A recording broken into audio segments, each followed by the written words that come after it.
নমস্কার।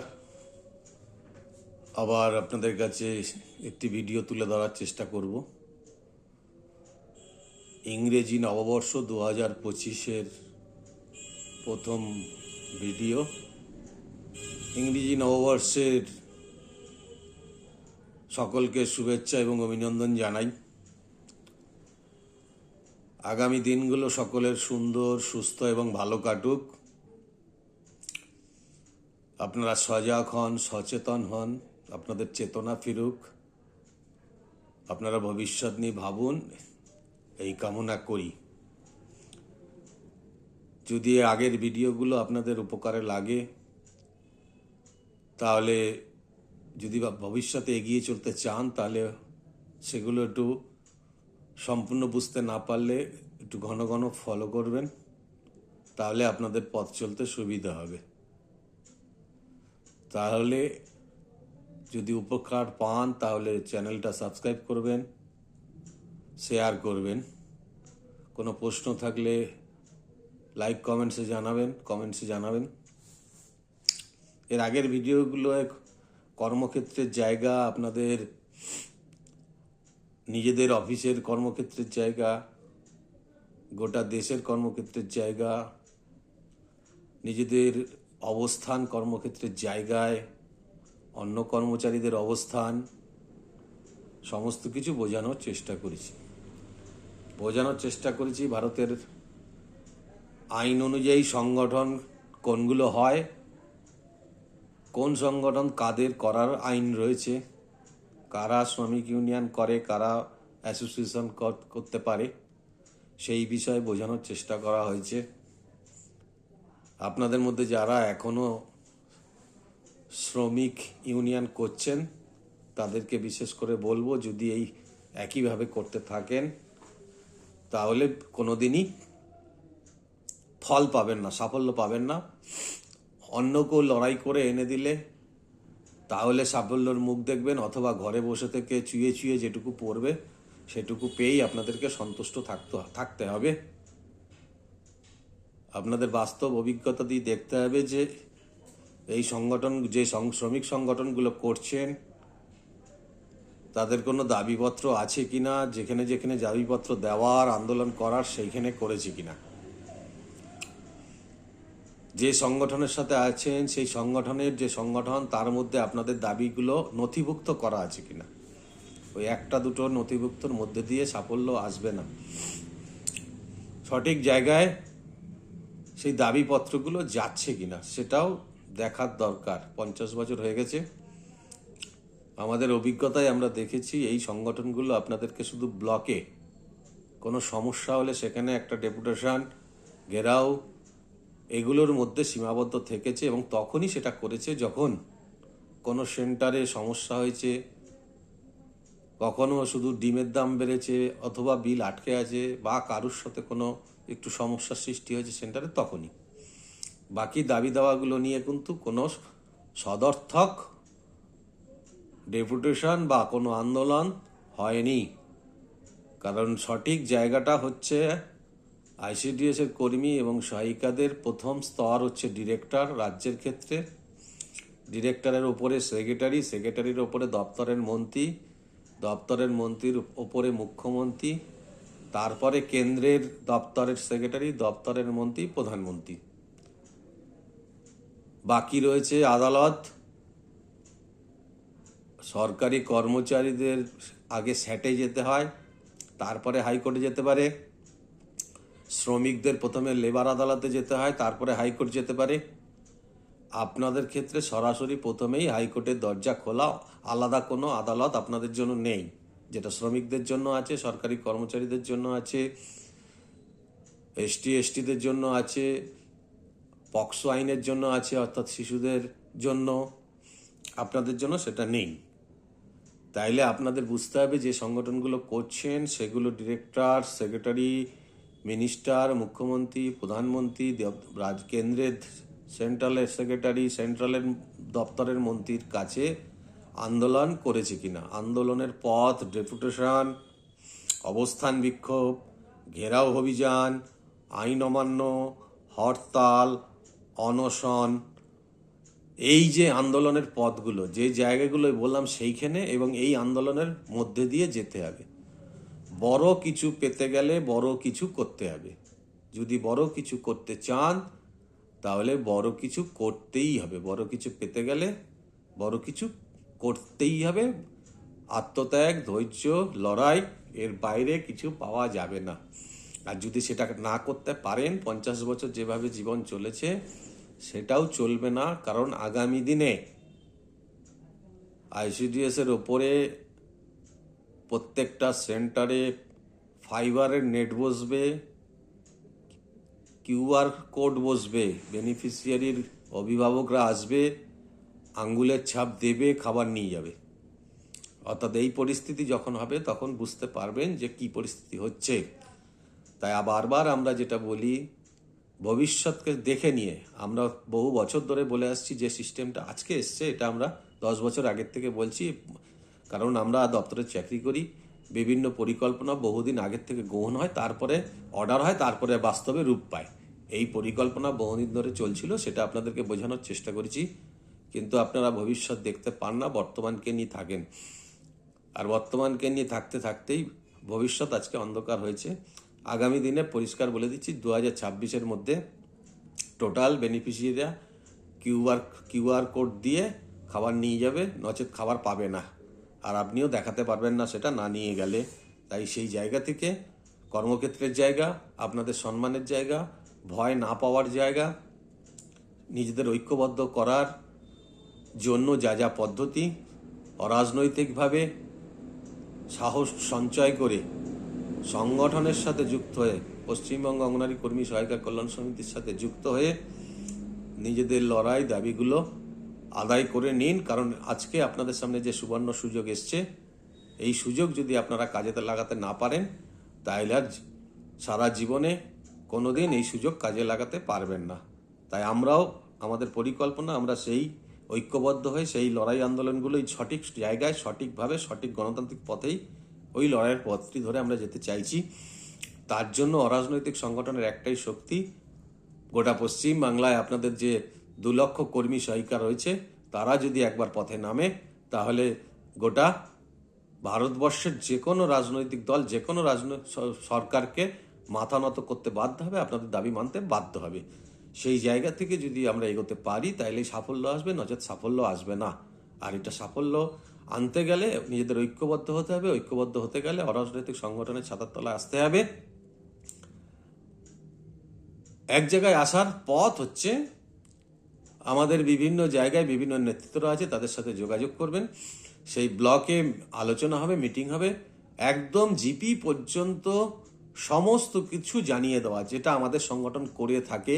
অন্য কোনো সংগঠন আপনাদেরকে সজাগ সচেতন করে না। সরকারি আইন, নিয়ম, কানুন, কোনটা করতে পারেন, কোনটা করতে পারেন না, কোনটা করলে আপনাদের শাস্তি দিতে পারে, কোনটা করলে কিচ্ছু করতে পারবে না, শাস্তি দিতে পারবে না, আপনাদের ওপরে যারা কাজ করে তাদের দুর্বলতা কোথায়, তারা কোথায় কোথায় অন্যায় করে, ভুল করে, সমস্ত কিছু আমরা আপনাদেরকে সজাগ সচেতন করতে পারবো। এবং আপনাদের কি কি অধিকার আছে, কি কি দাবি আছে, কেন সংগঠন করবেন, সংগঠন কোন পথে করতে হবে, সম্পূর্ণটা আমরা আপনাদেরকে জানিয়ে দেব। সেই অনুযায়ী যদি ঐক্যবদ্ধ হতে পারেন তাহলে রাজনৈতিক দলের কোনো সহযোগিতা লাগে না। কেউ যদি বলে রাজনৈতিক দল ছাড়া সংগঠন হয় না, এটা সর্ববই অসত্য কথা। ভারতবর্ষের বহু আন্দোলন অরাজনৈতিকভাবেই তৈরি হয়েছে। সারা ভারতবর্ষে প্রচুর অরাজনৈতিক সংগঠন রয়েছে, তারা তাদের জায়গা থেকে লড়াই করছে। লড়াই করতে গেলে রাজনৈতিক দল করতেই হবে, থাকতেই হবে, এরকম কোনো বিষয় নাই। নিজেদের শক্তির প্রতি যদি বিশ্বাস থাকে, নিজেদের ঐক্যবদ্ধতার প্রতি যদি বিশ্বাস থাকে, তাহলে রাজনৈতিক দলকে লাগে না। রাজনৈতিক দল দ্বারা ব্যবহার হওয়া থেকে বেরিয়ে আসতে হবে। রাজনৈতিক দলরা নিজেদের স্বার্থে ব্যবহার করা ছাড়া কিছু করে না। সেই জায়গা থেকে সংগঠনের ব্লক কমিটির মাধ্যমে, ব্লক কমিটিতে জিপি থেকে ওয়ার্কার এবং হেল্পারদের যুক্ত করে তাদেরকে ঐক্যবদ্ধ করতে হবে। জিপি ওয়াইজ যদি যুক্ত থাকে তাহলে কি হবে?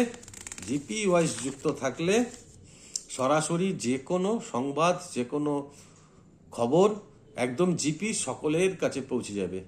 জিপি লিডার যদি থাকে তাহলে জিপির লিডারদের মাধ্যমে সজাগ সচেতন করা যাবে, তাদেরকে সমস্ত কিছু বোঝানো যাবে, কোনটাই আমাদের লাভ, কোনটাই আমাদের ক্ষতি, কোনটা আমাদের ভবিষ্যতের জন্য উপকারী, সমস্ত কিছু এই আলোচনার মাধ্যমে পৌঁছে দেওয়া যাবে। এবং যখন কোনো ব্লকে কোনো প্রতিবাদ হবে, তখন জিপি ওয়াইজ খবর পৌঁছে গেলে সেই প্রতিবাদের খবর পেয়ে সকলে চলে আসতে পারবে। যখন জেলায় প্রতিবাদ হবে, সেই গ্রুপ থেকে খবর, সেই জিপি লিডারদের মাধ্যমে খবর পৌঁছে যাবে, তারা সেই জায়গায় চলে আসতে পারবে। রাজ্যে কোনো আন্দোলন হলে, প্রতিবাদ হলে, দাবি নিয়ে লড়াই হলে সেই খবর সকলের কাছে পৌঁছে যাবে। যোগাযোগ ব্যবস্থাটা অনেক বেশি সহজ হবে। যখন আবার দীর্ঘ আন্দোলন করব, তার পরিকল্পনা পৌঁছে দেওয়ার জন্য একদম জিপি স্তরে পৌঁছতে হবে। আদালতের লড়াই যখন করতে হবে, সেটাও জিপি স্তরে পৌঁছে দিতে হবে। সমস্ত কিছুটা যত বেশি জিপি অবধি আমরা পৌঁছে দিতে পারবো, জিপি লিডারদের দিয়ে রাখবো, তত বেশি সংগঠন ঐক্যবদ্ধ হবে, তত বেশি সকলের কাছে খবর পৌঁছবে। অধিকাংশ ক্ষেত্রে যেটা দেখা যায় যে রাজ্যে হয়তো আলোচনা হচ্ছে, মিটিং হচ্ছে, আন্দোলন হচ্ছে, সেটা জেলা স্তরে, ব্লক স্তরে সঠিকভাবে সকলের সাথে কমিউনিকেশন বা যোগাযোগ করা হচ্ছে না, তাদেরকে বোঝানো হচ্ছে না। তার ফলে তারা কি ভালো হচ্ছে, কি মন্দ হচ্ছে, ভবিষ্যৎ কোন দিকে যাচ্ছে, বর্তমান কোন জায়গায় দাঁড়িয়ে আছে, এটা সকলের কাছে পৌঁছচ্ছে না। তার ফলে তারা সজাগ সচেতন হতে পারছে না। সবাইকে সজাগ নিতে, আমাদের সাফল্য পেতে গেলে সবাইকে নিতে হবে। সবাইকে নিতে গেলে সবার সাথে যোগাযোগ স্থাপন করতে হবে, সবার কাছে সমস্ত বার্তা পৌঁছে দিতে হবে, যেটা রাজ্যের থেকে সবাই, রাজ্যের নেতৃত্বরা যারা জানছেন, বুঝছেন, যারা এই চ্যানেলের মাধ্যমে দেখছেন, ইউটিউব চ্যানেলের মাধ্যমে, যারা আমাদের ফেসবুক গ্রুপে রয়েছেন, হোয়াটসঅ্যাপ গ্রুপে রয়েছেন, প্রত্যেকের কাছে যাতে খবরটা পৌঁছে যায় এবং ন্যূনতম নিঃস্বার্থ হয়ে এই লড়াইয়ে সামিল হতে পারেন, তার কাজ করতে হবে। সংগঠন সবসময় একটি পিরামিডের মতো হয়। একদম পিরামিডের চওড়া স্তরটা যদি নিচের দিকে থাকে, তাহলে সরু হয়ে ওপর দিকে ওঠে। সবার আগে জিপি, সেটা শক্তিশালী করতে হয়। যে জিপি হচ্ছে শেকড়। একটি বট গাছ যদি তৈরি করতে হয়, একদম ওপর থেকে যদি বট গাছের পাতাটা দেখা যায় রাজ্য কমিটি থেকে, তাহলে তার শেকড় পৌঁছতে হবে জিপি পর্যন্ত। ব্লক হবে মাটির স্তর, উপরিভাগ। জেলা হবে কাণ্ড, আর রাজ্য হবে একদম ওপরের পাতা, সরু সরু ডাল। একটা বৃক্ষ তখনই পরিপূর্ণতা পায় যখন তার শেকড় বেশি শক্তিশালী হয়।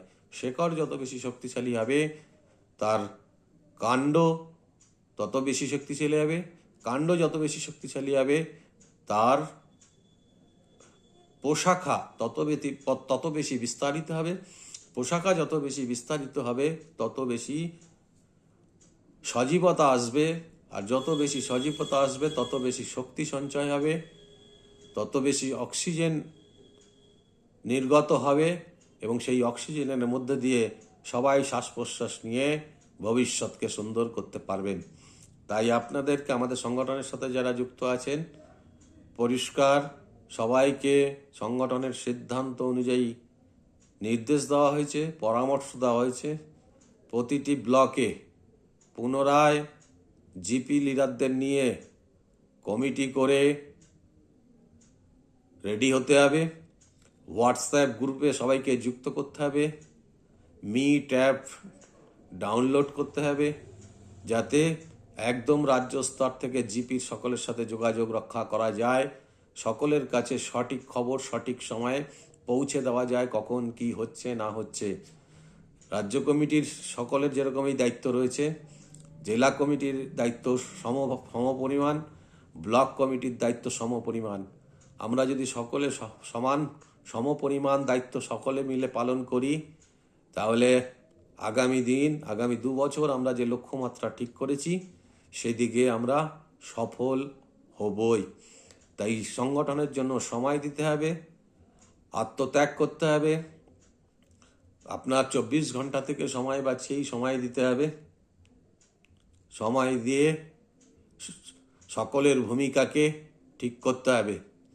হোয়াটসঅ্যাপ গ্রুপকে প্রতিনিয়ত মিটিং করতে হবে। ফেসবুক গ্রুপে যারা যুক্ত আছে, ফেসবুক গ্রুপে লাইক কমেন্টস করছে, যারা যুক্ত হতে চায় তাদের সাথে যোগাযোগ করুন, যারা যুক্ত হতে না চায় তাদেরকে গ্রুপ থেকে রিমুভ করুন। সুবিধাবাদী কাউকে রাখবেন না।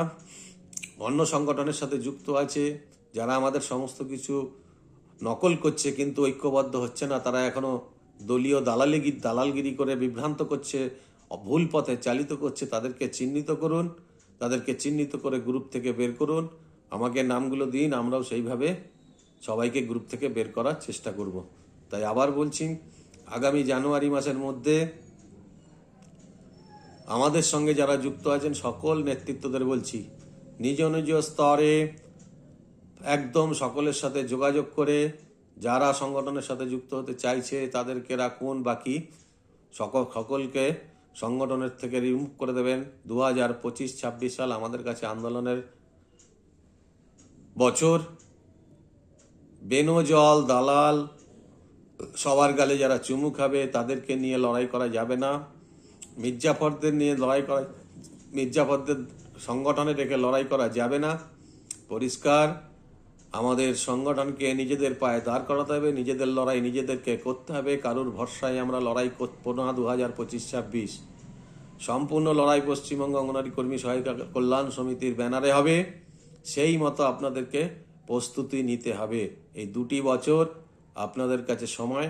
আমরা যারা আপনাদের জন্য লড়াই করছি, আমরাও স্যাক্রিফাইস করছি,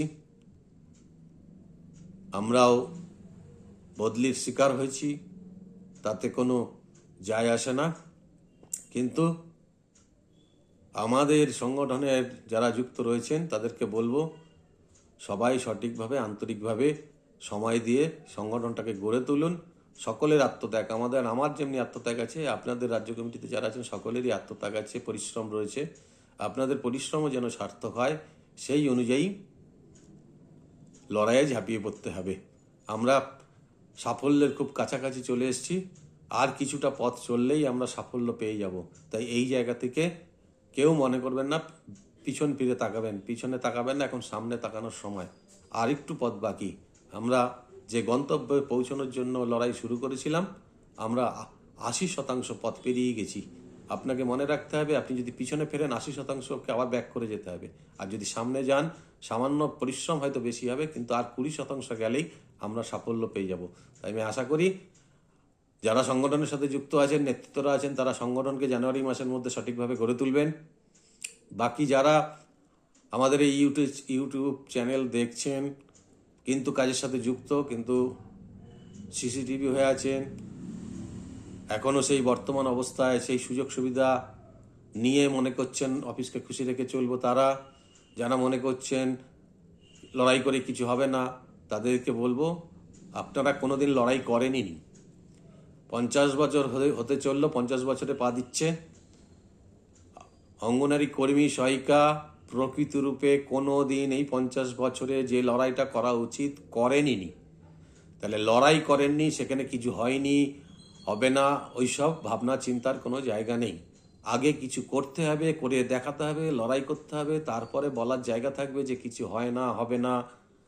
আজকে এত কিছু সামান্য লড়াই করার ফলে আমরা অনেক সাফল্য পেয়েছি। অনেকের ব্যক্তিগত লড়াইয়ের মধ্যে দিয়ে অনেক অধিকার তৈরি হয়েছে। তাহলে লড়াইগুলো হয়েছে বলেই কিন্তু আজকে এই সুযোগগুলো এসছে, গ্র্যাচুইটি, পেনশন, সরকারি স্বীকৃতির, আজকে এই লড়াইগুলো করার ফলে কিন্তু হয়েছে। তাহলে এই যখন অধিকার তৈরি হয়ে গেছে, সেই অধিকার হচ্ছে আইনে পরিণত হয়ে যাওয়া। আর দাবি হচ্ছে যেটা আমার ভবিষ্যতে হতে পারে, আমরা দাবি করছি, মানতেও পারে নাও মানতে পারে, কিন্তু যখন অধিকার হয়ে যায় সেটা আমার একদম হকের মধ্যে পড়ে যায়। সেটা যদি কেউ না দেয়, তার বিরুদ্ধেও লড়াই করার পথ। দাবি একরকম, অধিকার একরকম। তাই আজকে যে অধিকারগুলো হয়ে গেছে, অধিকারগুলো নিয়ে লড়াই করার কেউ আটকাতে পারবে না। যারা নেতৃত্ব দিচ্ছেন তাদেরকে আমি অনুরোধ করব, সামনের দিকে এগিয়ে আসুন। কঠিন জিনিস একটু কঠিন লড়াইয়ের মধ্যে দিয়ে পেতে হয়, কিন্তু আমরা কোনো অবাস্তব জিনিস নিয়ে লড়াই করছি না, যেটা ধোয়া যাবে না, ছোঁয়া যাবে না। অলৌকিক কোনো স্বপ্নের পিছনে ছুটছি না, আমরা জেগে স্বপ্ন দেখাতে চাইছি, বোঝাতে চাইছি আপনাদের। যে সুযোগগুলো এসে সেগুলো লড়াই করুন, সংগঠনকে গড়ে তুলুন। আমাদের এই 2 বছরটি সময় লড়াই করতেই হবে। তাই আবার সকলকে বলবো সংগঠনের সাথে যুক্ত হন, লড়াই করুন, পোস্টারগুলো মারুন, পোস্টারের সঙ্গে দেখে আপনারা যোগাযোগ করুন ফোনে। আজকে যদি যারা যোগাযোগ করবেন না, ভবিষ্যতে কিন্তু আপনাদের কেউ ক্ষমা করবে না। আমি আশা করব আপনাদের চেতনা ফিরবে, আপনারা সজাগ হবেন, সচেতন হবেন, ঐক্যবদ্ধ হবেন। আমাদের সংগঠন যে লড়াইটা করছে সেই লড়াইতে সমস্ত রকম পদক্ষেপ গ্রহণ করে আপনারা এগিয়ে আসবেন। আপনারা ঐক্যবদ্ধ হলেই আপনাদের যে ঐক্যবদ্ধতার শক্তি, সেই শক্তিটাই আমাদের সংগঠনের সাহস এবং বল। তাই আপনারা ঐক্যবদ্ধ হলেই আমরা সাফল্য পাবো। আমরা সাফল্য পেলে কর্মী এবং সহায়িকারা উপকৃত হবে। ব্যক্তিগতভাবে আমরা যারা নেতৃত্ব দিচ্ছি আমরা কোনো উপকার পাবো না এই সংগঠন থেকে। আপনাদের দাবির সাথে আমাদের কোনো দাবি নেই। যা দাবি আছে সব আপনাদেরই দাবি। সেই দাবির জন্য লড়াই। আজকে যদি আপনারা পিছিয়ে যান তাহলে ভবিষ্যতে আর কাউকে এই লড়াইয়ের জন্য পাবেন না। আশা করছি জানুয়ারি মাসের মধ্যে আমাদের যারা নেতৃত্ব আছেন তারা জানুয়ারি মাসের মধ্যে সময় দিয়ে সংগঠনকে শক্তিশালী করবেন, এবং এখনও যারা যুক্ত হননি তারা যদি সত্যি আত্মমর্যাদার সাথে অধিকার ফিরে পেতে চান, সত্যিই আপনাদের সিদ্ধারা থাকে, মনুষ্যত্ব থাকে, মানবিকতা থাকে, ছেলে মেয়েদের ভবিষ্যতের চিন্তা থাকে, আপনার নিজের ভবিষ্যতের চিন্তা থাকে, তাহলে আমাদের সংগঠনের সাথে যোগাযোগ করে লড়াইয়ে সামিল হবেন। সবাই ভালো থাকুন, সুস্থ থাকুন। আগামী দিনে চেষ্টা করব আরও বিস্তরে অন্য বিষয় নিয়ে আলোচনা করার। আজকে সংগঠনের যে পার্টগুলো বললাম, সংগঠন সকলকে নিয়ে সংগঠন, সবাই নেতৃত্ব দেওয়ার মতো হবে না। কেউ নেতৃত্ব দেবে, তাদের আত্মত্যাগ বেশি করতে হবে, পরিশ্রম বেশি করতে হবে, কিন্তু সার্বিকভাবে সবাইকেই সেই নেতৃত্বদের পিছনে এসে দাঁড়াতে হবে, তাদেরকে সমর্থন করতে হবে, যখন লড়াই হবে আসতে হবে, এসে সমস্ত রকমভাবে সহযোগিতা করতে হবে। সহযোগিতা করলেই সেই শক্তির মধ্যে দিয়েই আমরা কিন্তু সাফল্য অর্জন করতে পারবো। সবাই ভালো থাকবেন, সুস্থ থাকবেন। নতুন বছর আপনাদের সকলের ভালো কাটুক, আপনাদের চেতনা ফিরুক, আপনারা সজাগ হন, সচেতন হন এবং আগামী দিনে সাফল্যের মুখ দেখুন, নিজেদের জীবনকে উন্নত করুন, যা 50 বছরে হয়নি। ধন্যবাদ, সবাই ভালো থাকবেন।